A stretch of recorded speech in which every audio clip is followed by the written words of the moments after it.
Kasayan, ito naman yung pang full wave natin. Pang second full wave natin, ano, ito yung galing junk shop. Tutukan mo. Ito na yung gagamitin natin. Hindi na tayo magre-rewire dyan. Ito na mismo yung ilalagay natin kasi dalawang dilaw. Ibig sabihin, ano na siya, full wave. Ito yung ground nyo. Floated na yung ground niya, nakalutang na siya. Full wave na yan kasayan ha, pero meron din yung primary coil. Katulad nito. Pag meron nito, okay na okay. Di natin kailangan magpalit ng CDI. Kung wala nitong primary coil, kailangan natin magpalit ng CDI. Ito, hindi tayo magpapalit ng CDI. Charger lang tsaka ito. Ito. Dito natin siya umpisahan kasayan ha.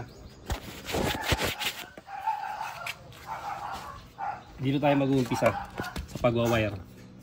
Ito, hindi na natin kailangan itong i-rewire. Kung meron kayong ganito, pwedeng ito yung palitan nyo. Pwede rin naman na isang buo yung ikasa nyo dito. Ito na ikakasa na lang natin. Pangalawa pa lang tayo, may pangatlo pa tayo na pagpo-full wave. Ito yung pangalawa natin. Ito yung ground natin ha. Ito, pansinin nyo, itong isa na to. Yung dati niyang stator, wala siyang ground. Isa ba? Mas simple lang itong gawin. Simple lang na gagawin natin to.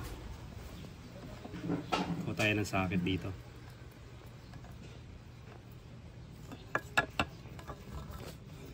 Maghahanap lang kami kasayan ng socket nito ha. Yan, socket nito, tapos babalikan namin kayo. Ito na kasayan wala tayong nahanap na socket sinuksok lang natin kasi hindi pa naman ito yung permanent. May pangatlo pa tayong pangatlo pa na pang full wave. Ito pangalawang full wave pa lang itong ginagawa natin.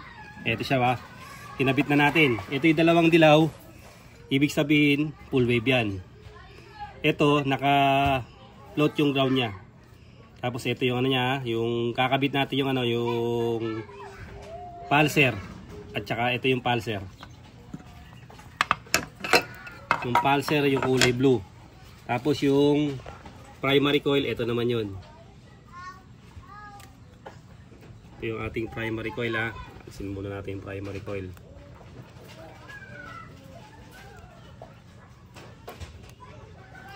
Kakabit natin yung primary coil at saka yung yung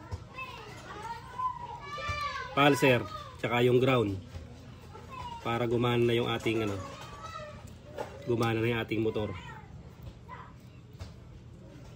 Ito yung full wave to na merong primary coil ha. O, lalagay natin yung yung primary coil. Tapos susunod natin ito yung pulser kulay blue. Tapos yung etong white at saka yung yellow ng stator, di natin gagamitin yan kasi dediretso na to sa itong dalawa na to dediretso na sa charger. Ito kailangan natin itong lagyan ng body ground or kulay green, solid green, body ground or solid green. Lalagyan natin itong natin dito. Ito muna natin. Ay, hindi ipit. Roko naman talagang ipapasok ito. Iba body ground muna natin to. Pwedeng isama sa sa charger, sa ground ng charger pagka pag ilalagay. Kasi kailangan muna natin siya matesting kung okay ba yung full wave natin. Testing na muna natin kung gagana na yung ating stator. Gumana na yung stator natin kasaya na.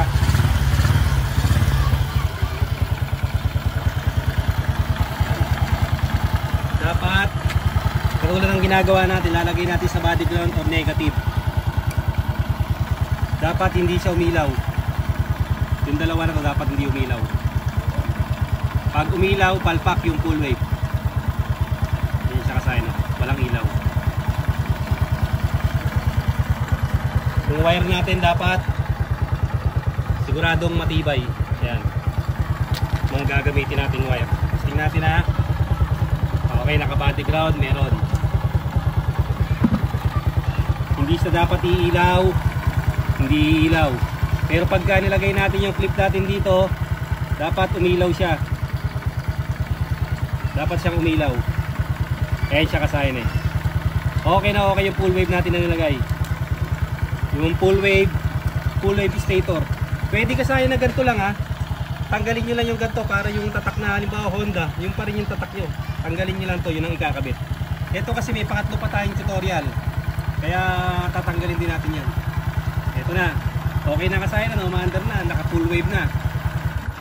Ang next na gagawin natin, etong dalawang dilaw, kahit magbaligtaran yan sa pink at saka sa ano, sa pink at saka sa yellow. Kung pink o white, kahit magbaligtaran, kung dalawang dilaw, ganun din. Kung dalawang puti, ganun din. Ito yung charging tsaka yung light coil, kahit magkabaligtaran na, ilalagay natin dito. Para makompleto na yung ating ano, sa may stator. Ito, yung nakaputol na to, wala na to ha. Floated na yan. Tapos punta tayo sa kabila.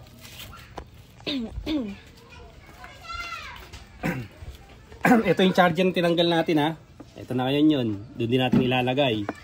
Itong dilaw at saka yung puti. Yung puti, wala na yan. Huwag nyo naintindihin yung puti na yan. Hindi nakasama sa ano yan, sa charging niya kasi nasa regulator na siya. Etong dilaw ilalagay natin sa accessory wire. Ito ha. Yung dilaw at saka yung black ng charger o yung voltage controller, ilalagay natin to sa accessory wire. Ganun din yung dilaw, ilalagay din natin. Kasi pagka nag full wave tayo, automatic battery operated na kagad yan. Yan siya ha. Automatic battery operated na siya. Tapos etong dalawa na to, parehas lang, color coding lang siya. Red to red, green to green. Ganun lang kasimple kasayan ha. Mas mabilis na yung part 2 natin. Kasi ano na to, bali din tayo gumamit dito ng ano, hindi na tayo maghihinang dito. Hindi na tayo mag-ano sa stator, palit lang agad. Palit lang agad ng regulator na pang full wave, okay na.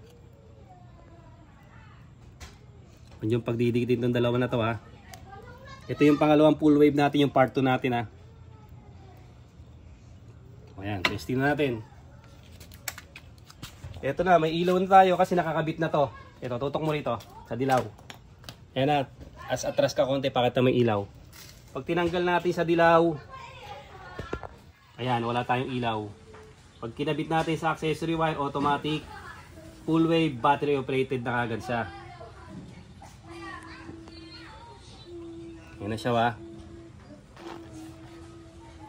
Yan siya kasayan ha. Okay, papandalin na natin. Ano na resulta ng full wave natin.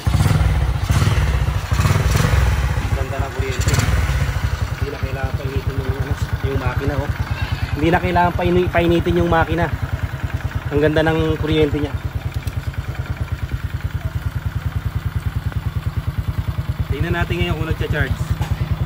Yung pa rin ang charger na ginamit natin ha. Katulad ng ginamit natin sa ano, sa una.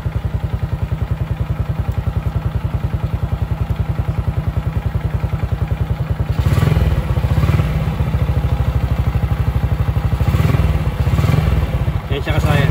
Kasayan, nakabukas yung mga ilaw natin ha.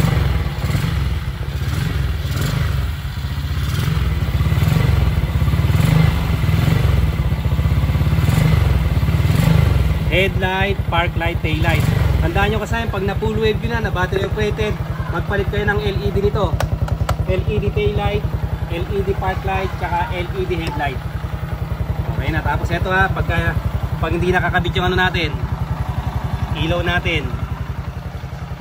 Reading, tignan mo sa reading natin ha. Ay, nanunusok. Reading natin, pag hindi nakakabit yung ilaw,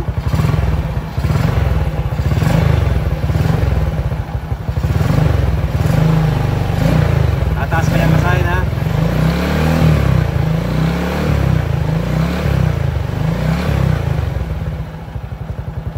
Ayan yung reading niya kasayan ha. Pinakamababang reading niya. Ayan. Lagay natin yung ilaw. Headlight, park light, tail light. Ayan na siya kasayan oh. Ang ganda ng reading niya oh. Basta yun magpapababa dyan kasayan ha. Magpapababa dyan yung tail light, headlight at saka ano, park light, Puro LED para mas mababa na ganyan. Okay na siya kasayan. Ganun lang kasayan yung pagpo-full wave. Yung full wave na part 2 kasayan na, ganun lang.